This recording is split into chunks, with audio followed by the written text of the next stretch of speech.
আসসালামু আলাইকুম। আশা করি সবাই ভালো আছেন। আলহামদুলিল্লাহ আমিও ভালো আছি।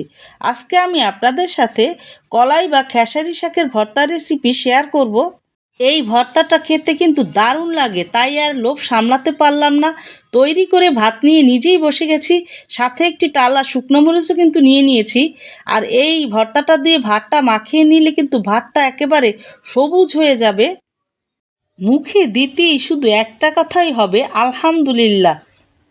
দারুণ! ভিডিওটা দেখে আপনারা তৈরি করলে ওই একই কথা বলবেন। কোনো কথা হবে না আর। এখন আমি এভাবে খেতে থাকবো।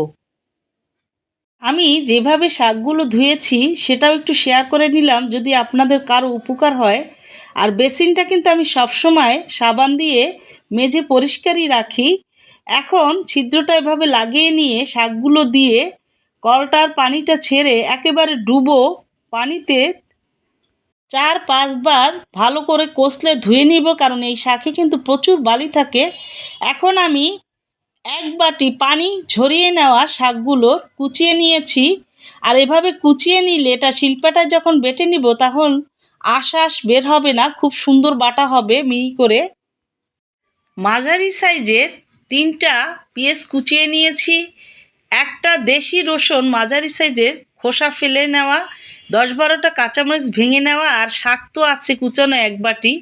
চুলায় একটি কড়াই দিয়ে চুলার জালটা এখন লো হিটে রাখা।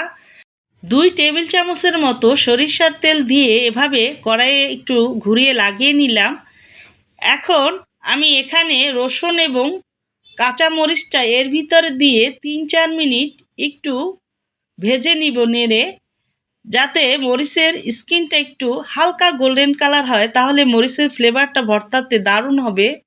এখন কুচানো শাকটা আমি এর ভিতরে দিয়ে ৩-৪ মিনিটের মতো জালটা একেবারে বাড়িয়ে দিয়ে ভেজে নিব।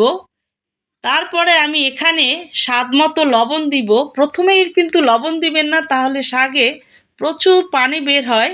সেজন্য একটু শাকটা ভেজে পানিটা শুকিয়ে নিয়ে তারপর লবণটা দিবেন।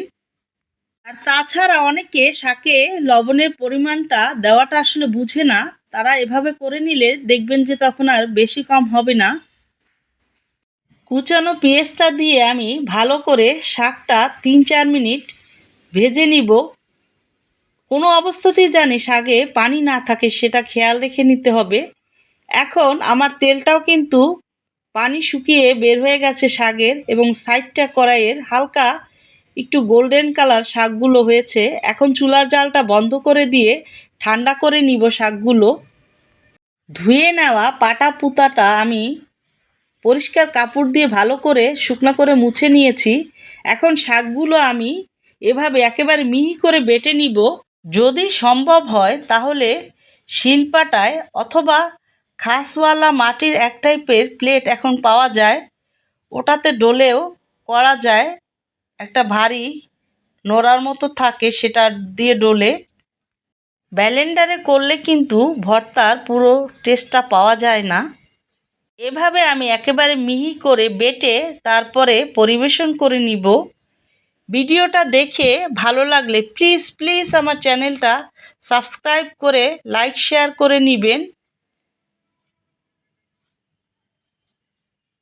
তৈরি হয়ে গেল খুবই মজাদার কলাই বা খেসারি শাকের ভর্তার রেসিপি। সবাই ভালো থাকবেন। আল্লাহ হাফেজ।